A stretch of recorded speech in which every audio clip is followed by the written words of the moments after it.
The year is 2014, 5 years since the release of Wolfenstein 2009.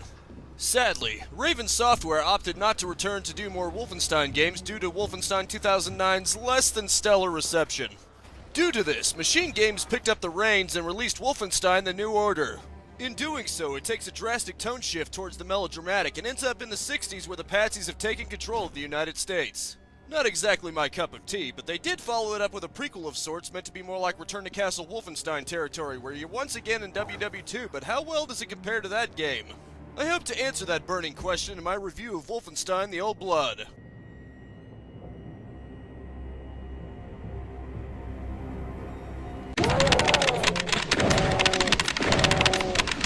The gameplay is more or less lifted directly from Wolfenstein: The New Order, for better or worse, although I actually think that it's a very positive thing, at least when you're shooting. The game uses a sort of hybrid regeneration health system where your health can regenerate, but only to the nearest 20th or 25 if you have the perk for it. I kind of like this system, to be honest. It won't completely restore your health a la Call of Duty, but it can at least prevent you from being completely screwed over. You'll always have at least 20% of health remaining. Another thing lifted from the New Order is that you can dual-wield most of your weapons, sacrificing the iron sight with its improved accuracy in exchange for double the firepower.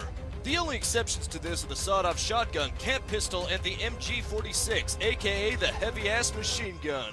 Your weapons include a basic silenced pistol, a fully automatic assault rifle, a shock hammer which is basically a semi-automatic shotgun, a bomb chute for long range, the aforementioned 3 weapons, and throwing knives and grenades. You also get a pipe weapon as a quick kind of melee weapon. That pipe just seems to be an all-around purpose tool for Blazkowicz, as he seems to rely on it whenever he needs to do something. He'll use the 2 halves to climb up walls with it and have it in one piece to pry armor off super soldiers or pry open doors. Much like with the New Order, you have perks that can really help you out if you can unlock them. For instance, if you kill 200 enemies with a heavy machine gun, Blazkowicz will actually learn to keep it in his inventory instead of just chucking it to the ground every chance he gets. Either it took 200 shots for Blazkowicz to recognize the gun might be useful, or the almighty gun required 200 human sacrifices to accept it being in a lowly mortal's back pocket. Some other really useful perks include killing 20 amounts of enemies with the last bullet of a magazine to reload faster by mashing it, and shooting 50 enemies behind cover to get a quick turn by backing up and hitting the run button at the same time. One really nice bonus about the perk system is that if you die, your progress towards them is maintained, which I abused to finally get that heavy machine gun perk because I really wanted to keep that damned gun. Maybe it's because of Doom, but big friggin' guns are my bread and butter. Unfortunately, near the start of the game, you're stripped of your weapons and forced to stealth through. This isn't too big of a deal since Return to Castle Wolfenstein had 2 stealth missions and it's my favorite in the series, but it's still a blemish on the game, especially so early. While it's not an instant game over if you're detected, the super soldiers can only effectively be destroyed by shutting them down, which you can't do if they're shooting at you.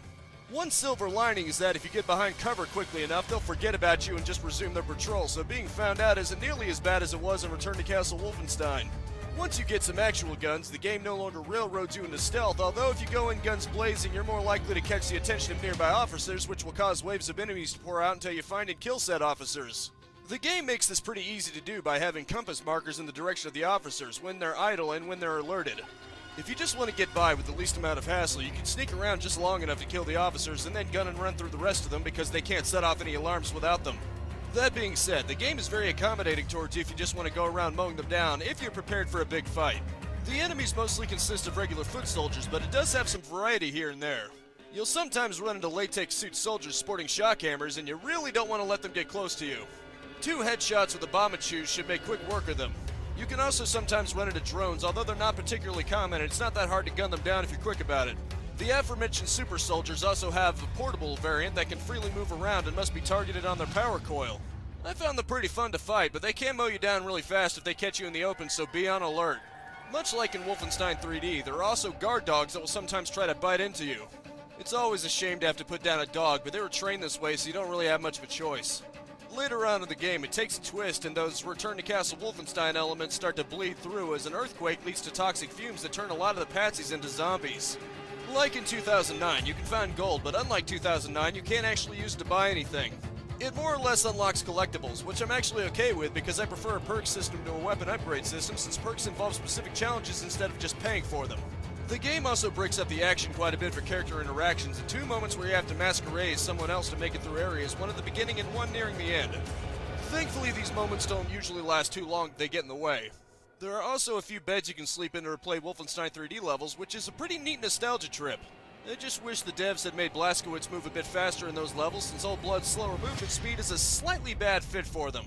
At least you get a map, so the levels are a bit easier to navigate than the original Wolfenstein 3D, which is very much a good thing because they tend to be very labyrinth in nature. Of course, all of this comes to a head with the finale boss, a great big zombie monster.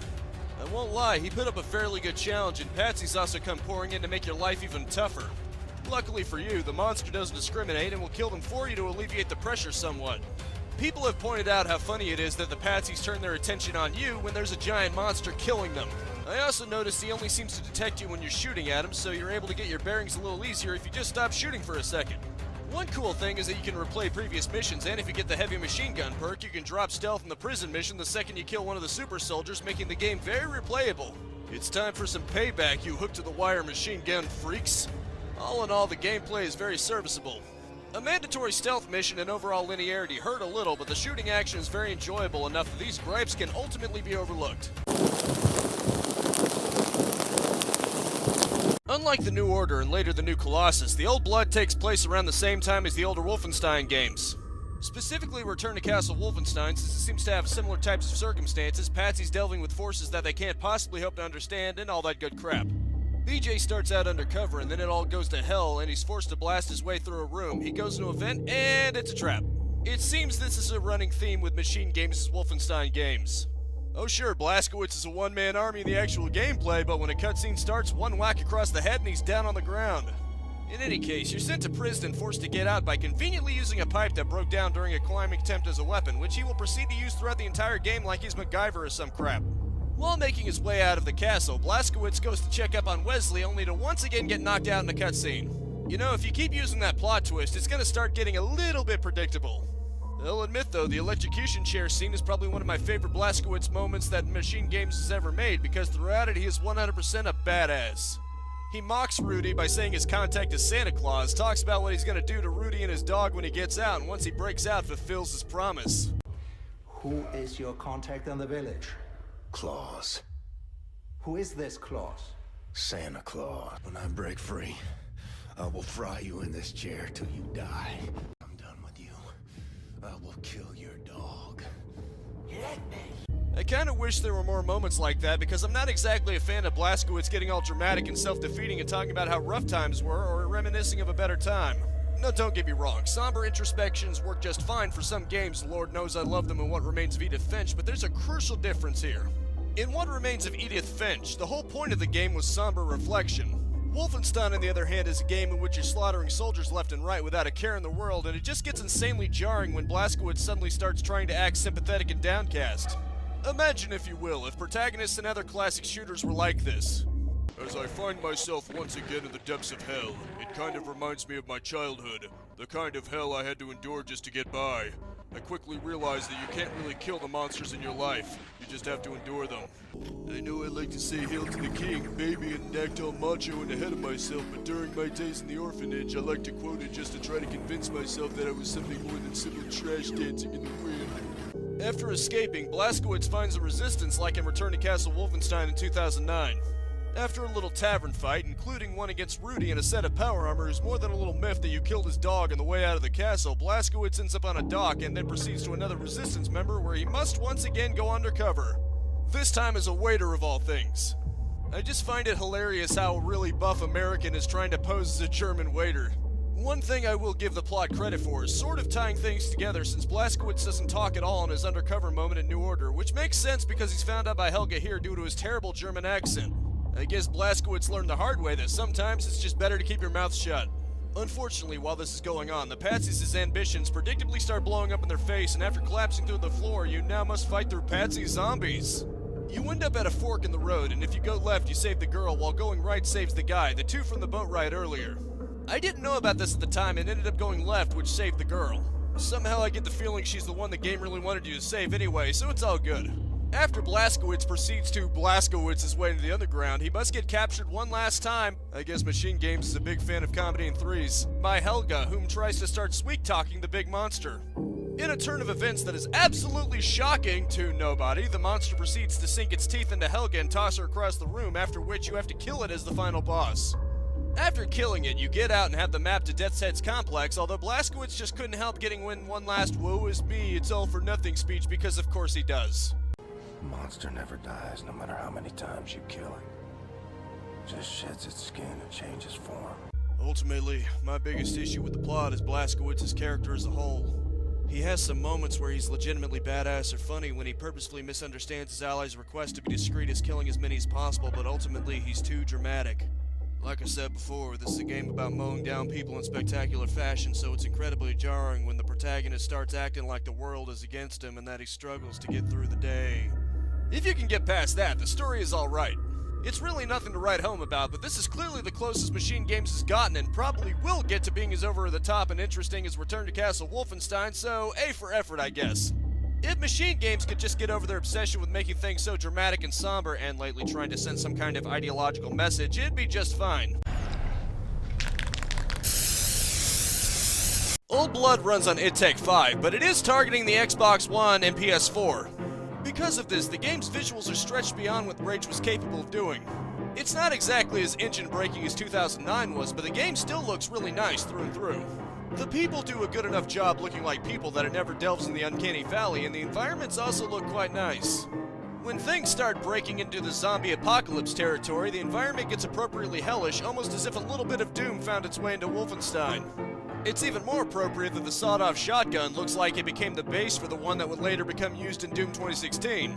The music, at least during combat, is well suited to what's happening in the game, and the guns sound appropriately beefy, especially the shock hammer, which I guess is fitting since it's basically a rapid-fire shotgun. The voice acting is also just fine throughout the game, and when he's not being mopey, I really like Blazkowicz's actor. My favorite moment by him, of course, is the aforementioned moment where he feigned hard of hearing because he really wants to mow down patsies. You should be careful. Do not kill anyone unless you have to. What's that? Kill as many Nazis as I can? No, I said... Can't hear you, Kessler. Lots of static. Outside of that, there's not too much I can say about the presentation other than that's a really nice looking game and the audio is overall just as good. I have very little to complain about on this front. Clearly MachineGames put effort into their graphics and audio teams. I'll be honest, I wasn't sure how I was going to think about this game going in. MachineGames' Wolfenstein games aren't exactly my cup of tea in general, but I was told that this one was their best, the closest to Return to Castle Wolfenstein in 2009 in pure enjoyment. I can definitely see where they were coming from on that front. While I wish the game wasn't so bleak and wasn't quite so aggressive about railroading you away from the action, what's there is still pretty enjoyable. For the record, I would place Wolfenstein the Old Blood just below 2009, making it my third favorite overall above Wolfenstein 3D. If you're like me and aren't a big fan of the tone of MachineGames' Wolfenstein entries, this one is probably going to be your favorite by them by far. By that, I mean it's the closest that comes to the feeling of the classic Wolfenstein games. Unfortunately, the new Colossus goes hardcore in the other direction, so I'm uncertain that MachineGames will make another game like Old Blood, but maybe I'll be proven wrong. I really hope I am, because I don't want melodrama and strong political overtones crammed into Wolfenstein. I know that at this point it probably sounds like I'm beating the bloodied remains that was once a horse, but I think we have enough melodrama war games that Wolfenstein could really use some sillier toned games to make it stand apart like it used to. Oh well, if all else fails, at least we still have Doom to fall back on if we just want to have a grand old shooting time. Basically, to sum it up, Old Blood is the best of MachineGames' Wolfenstein games, but it's still a MachineGames Wolfenstein game for better or worse.